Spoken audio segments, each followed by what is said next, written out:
수능이 그럴 텐데 정답이 있잖아요. 정답이 있죠. 정답이 있는데 실제로 일을 하는 모든 부분에서는 거의 정답이 없잖아요. 근데 정답이 있다고 굳게 믿는 사고방식이 일단 이게 있고, 워시백이라는 말이 있어요. 워시백? 네, 그게 워시백. 뭐예요? 시험을 보는 체제에 모든 교육 과정이 맞춰진다는 거예요. 그러니까 우리나라 같은 경우는 수능이 제일 큰 시험이잖아요. 그거를 보기 위해서 모든 교육 과정이 거기 맞춰지는데 이게 너무 강하다 보니까 이런 시험에 저희가 목숨을 걸고 애들이 몇 년 동안 공부를 하고 있는 거예요. 여기 맞춰서. 네, 우리 영어에 웩더 독이라고 그러잖아요. 개가 꼬리를 쳐야 되는데 꼬리가 개를 치고 있는 거야. 근데 요즘에 전 되게 걱정이 되는 게 기계적 공정성? 이런 얘기 되게 많이 하잖아요. 네. 그래서 학생부 이런 거 다 필요 없고 다시 수능으로 돌아가야 된다. 안 그러면 부잣집 애들만 좋은 학교 가고 하니까. 그러면 어떻게 사람들을 평가해서 어떻게 가고 싶은 학교를 가는 시스템을 만들 수 있을까요? 원래 사실 도입을 하려고 했었던 영어의 경우에는 이제 말하기 듣기 쓰기를 진짜 좀 이렇게 커뮤니케이션의 입장에서 우리가 굳이 미국 애들도 잘 못 알아듣는 지문을 뭐하러 공부를 하냐. 그렇죠.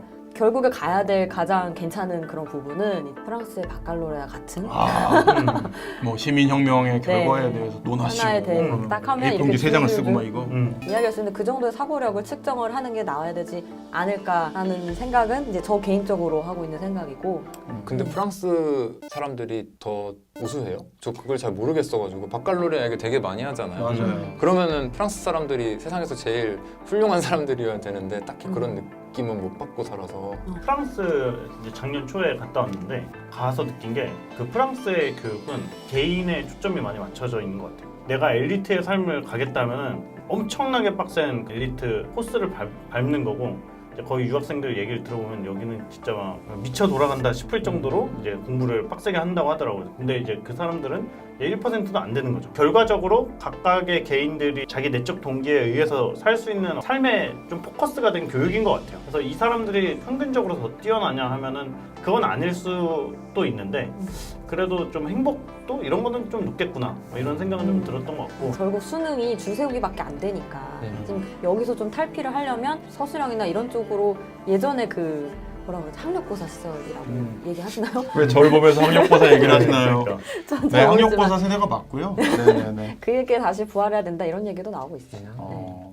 교육에 대해서 할 수 있는 얘기는 많이 없는데 오히려 회사에서 주니어들을 채용을 하니까 맞아. 최근에 한 20대 중후반 정도 되는 분들에 대한 어떤 성급한 일반화 같은 게 있을 거잖아요. 근데 뭘 느끼냐면 일단 하나는 수능이 그럴 텐데 정답이 있잖아요. 정답이 있죠. 그렇지. 정답이 있는데 실제로 일을 하는 뭐 모든 부분에서는 거의 정답이 없잖아요. 저희도 뭐가 정답인지는 맞아. 뭐 일단은 모르죠. 실행을 해봐야 아는 것도 있고, 꼭 일이 아니더라도 삶에서 중요한 부분들은 다들 정답이 없고, 근데 정답이 있다고 굳게 믿는 사고방식이 일단 이게 있고, 맞아요. 네. 그게 점점 더 심해지고 네, 있는 그래서 것 같아요. 내가 정답이 여러 개인 수도 있는 상황에서는 엄청나게 패닉에 빠지는 게 좀 있는 것 같고, 있어요. 맞아. 두 번째는 공부를 잘하기 위해서는 모든 과목을 다 잘해야 되잖아요.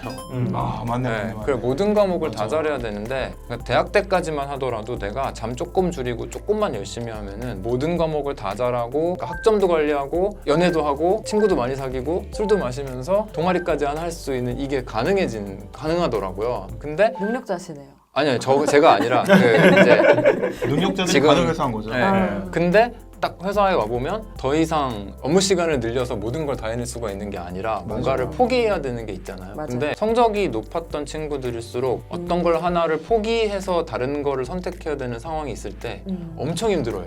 어떡하지? 이거 두 마리 토끼를 다 잡는 방법은 없을까? 나는 전 과목 다 잘했었는데 이런 게 있어가지고 맞아. 이게 없으면 좋겠는데라고 생각하는 부분.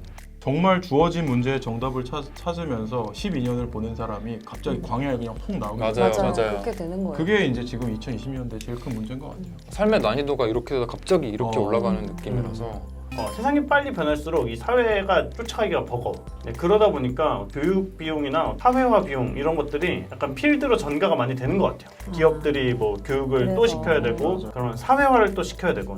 저는 뭐 이게 한국 교육의 문제인지 아니면 모든 나라의 공교육의 문제인지는 모르겠지만 동기부여가 안 되는 게 제일 큰 것 같아요. 그러니까 내가 영어를 왜 배워야 되는지를 이해를 못하고 그냥 학교에서 영어를 가르치니까 맞아요. 배워야 되고 점수를 잘 받아야 되고 근데 이렇게 12년을 살고 나면 스스로 동기부여하는 방법을 아예 잊어버리거든요. 그러니까 예를 들면 회사 같은 데 들어가도 일을 주면 잘해요. 기가 막히게. 문제를 주면 솔루션을 기가 막히게 찾는데 자기가 문제를 정의는 못하는 사람이 맞아요. 되는 거죠. 그런 사람의 인생은 행복할 수가 없거든요. 누군가가 계속 문제를 줘야 되니까. 그래서 그게 제일 심각한 것 같아요.